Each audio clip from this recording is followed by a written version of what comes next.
بسم اللہ الرحمن الرحیم۔ السلام علیکم ورحمۃ اللہ وبرکاتہ۔ آج میں آپ کو کھانا کھانے کی سنتیں بتاؤں گی حدیث کے ساتھ۔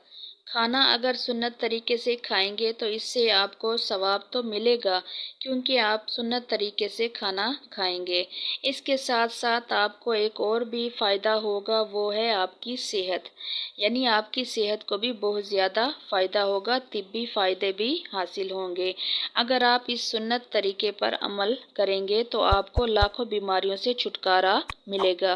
بہت سارے لوگ ہیں جو بہت ساری بڑی اور گندی بیماریوں میں مبتلا ہیں۔ اگر یہ لوگ ان سنتوں پر عمل کرنا شروع کر دیں تو اس بہت ساری بیماریوں سے چھٹکارا حاصل کیا جا سکتا ہے۔ اب میں کھانا کھانے کی سنتوں کو ذکر کروں گی، تو وہ ویڈیو کو پورا دیکھنا ہے تاکہ بات اچھی طرح سمجھ آ جائے۔ سب سے پہلے جو سنت ہے کھانا کھانے کی، وہ ہے ہمیشہ کھانا بیٹھ کر کھایا جائے۔ کھڑے ہو کر کھانا نہیں کھانا چاہیے، اس سے بہت زیادہ نقصان ہوتے ہیں، طبی نقصان۔ تو کھانا بیٹھ کر کھائیں، ایک تو آپ سنت طریقے سے کھانا کھائیں گے اور آپ کو ثواب ملے گا، اور دوسرا آپ بہت ساری بیماریوں سے بھی بچ جائیں گے۔ حضرت انس رضی اللہ عنہ فرماتے ہیں کہ آپ صلی اللہ علیہ وآلہ وسلم نے فرمایا، کھڑے ہو کر پانی پینے سے منع فرمایا۔ حضرت قتادہ رضی اللہ عنہ نے فرمایا، ہم نے پوچھا کھڑے ہو کر کھانا کھانا کیسا ہے؟ تو فرمایا گیا یہ سب سے زیادہ گندا اور برا طریقہ ہے کہ کھڑے ہو کر کھانا کھایا جائے، تو اس لیے بیٹھ کر کھانا کھانا چاہیے۔ اس کے بعد بسم اللہ الرحمن الرحیم پڑھ کر کھانا کھانا چاہیے۔ جب بھی کوئی بھی چیز کھائیں تو بسم اللہ الرحمن الرحیم پڑھیں۔ آپ صلی اللہ علیہ وآلہ وسلم نے فرمایا، جب تم میں سے کوئی کھانا کھائے تو بسم اللہ الرحمن الرحیم پڑھے۔ اس کے بعد کھانا ہمیشہ دائیں ہاتھ سے کھائیں۔ آپ صلی اللہ علیہ وآلہ وسلم نے فرمایا، جب تم میں سے کوئی کھانا کھائے تو اپنے دائیں ہاتھ سے ہی کھائے، اور جب تم میں سے کوئی پانی پیے تو اپنے دائیں ہاتھ سے ہی پیے، کیونکہ شیطان جو ہے وہ بائیں ہاتھ سے کھاتا بھی ہے اور بائیں ہاتھ سے پیتا بھی ہے۔ اس کے بعد کھانا جو ہے وہ برتن کے درمیان سے نہ کھایا جائے۔ آپ کے سامنے برتن ہے جس میں سالن ہے یا کوئی اور چیز ہے تو درمیان سے نہ کھائیں، ہمیشہ اپنی سائڈ سے کھائیں، یعنی اپنے سامنے سے کھائیں۔ آپ صلی اللہ علیہ وآلہ وسلم نے فرمایا، آپ صلی اللہ علیہ وسلم جب بھی کھانا کھاتے تھے تو اپنے سامنے سے ہی کھاتے تھے۔ آپ صلی اللہ علیہ وآلہ وسلم نے فرمایا، تم کھانا اپنے سامنے سے کھاؤ، یعنی اپنے کنارے سے کھاؤ، درمیان سے نہ کھاؤ، کیونکہ برکت ہمیشہ کھانے کے درمیان میں اترتی ہے۔ اور کھانا جو ہے وہ ٹیک لگا کر نہیں کھانا چاہیے۔ آج کل بہت سے لوگوں کو دیکھا جاتا ہے کہ وہ کرسی پر بیٹھ جاتے ہیں اور پھر پیچھے ٹیک لگا کر کھانا کھاتے ہیں، تو ایسا بالکل بھی نہیں کرنا چاہیے۔ کھانا جب بھی کھاؤ سیدھے بیٹھ کر کھاؤ، ٹیک لگا کر مت کھاؤ، اور اس طرح انسان کو کئی بیماریوں کا بھی سامنا کرنا پڑ جاتا ہے اگر ٹیک لگا کر کھانا کھایا جائے۔ آپ صلی اللہ علیہ وآلہ وسلم نے ایک صحابی سے فرمایا جو آپ کے پاس حاضر تھا کہ میں ٹیک لگا کر کھانا نہیں کھاتا۔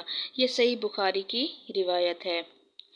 کھانا گرم گرم بھی نہیں کھانا چاہیے۔ گرم گرم کھانا یہ صحت کے لیے بہت زیادہ نقصان ہے اور سنت کے بھی خلاف ہے۔ آج کل بہت سے لوگوں کو دیکھا جاتا ہے کہ وہ گرم گرم کھانا کھانا پسند کرتے ہیں، لیکن ایسا نہیں کرنا چاہیے، کیونکہ اس سے بہت ساری بیماریاں ہوتی ہیں، اور ایک تو یہ سنت کے بھی کیا ہے، خلاف ہے۔ کھانا اتنا گرم بھی نہ کھایا جائے اور اتنا ٹھنڈا بھی نہ کھایا جائے کہ وہ فریج کے کھانے کی طرح ہو، بلکہ آپ اتنا نہ زیادہ گرم ہو اور نہ زیادہ ٹھنڈا ہو، اتنا گرم ہو کہ کھانے کے قابل ہو۔ اور پھر کھانے میں عیب نہ نکالا جائے۔ بہت سے لوگ کھانے میں عیب نکالتے ہیں کہ کھانا ایسا ہے ویسا ہے، نمک تیز ہے، مرچ کم ہے، اس کا ذائقہ اچھا نہیں ہے، تو ایسا نہیں کرنا چاہیے۔ اگر آپ کو کھانا ٹھیک لگ رہا ہے، پسند آ رہا ہے تو کھا لیں، اور اگر آپ کو کھانا پسند نہیں آ رہا تو نہ کھائیں، چھوڑ دیں، مگر عیب نہ نکالیں۔ آپ صلی اللہ علیہ وآلہ وسلم بھی کسی کھانے میں عیب نہیں نکالتے تھے۔ اگر پسند ہوتا تھا تو کھا لیتے تھے، اور اگر پسند نہ ہوتا تھا چھوڑ دیتے تھے۔ یہ بھی صحیح بخاری کی روایت ہے۔ کھانا جو ہے پیٹ بھر کے نہ کھایا جائے، اس سے بہت ساری بیماریاں پیدا ہوتی ہیں۔ آپ صلی اللہ علیہ وآلہ وسلم نے فرمایا، آدمی اپنے پیٹ سے زیادہ بدترین برتن کو نہیں بھرتا۔ آدم کے بیٹے کے لیے اتنے لقمے ہی کھانا کافی ہے جو اس کی کمر کو سیدھا رکھے۔ اب کھانے کے پیٹ ہے نا، اس کے 3 حصے کیے جائیں، ایک حصے کو کھانے کے لیے، ایک حصے کو پانی کے لیے اور ایک حصے کو سانس کے لیے۔ اگر اس طرح کر کے کھائیں گے تو اس سے آپ بیماریوں سے بھی بچ جائیں گے اور سنت پر بھی عمل ہو جائے گا، کیونکہ زیادہ اگر کھانا کھا لیا جائے تو اس سے سانس لینے میں بہت زیادہ دشواری ہوتی ہے، تنگی ہوتی ہے اور آپ کے اوپر بہت زیادہ سستی بھی ہونے لگ جاتی ہے اور آپ کا چلنا بھی بہت زیادہ مشکل ہو جاتا ہے۔ تو آپ ہمیشہ اپنے پیٹ کے اسی 3 حصے ہی بنائیں کہ ایک حصے کے پانی کے لیے اور دوسرا کھانے کے لیے اور تیسرا سانس کے لیے، تاکہ آپ بہت ساری بیماریوں سے بھی بچ جائیں اور سنت پر بھی عمل ہو جائے۔ تو یہ تھے کھانا کھانے کے سنت طریقے۔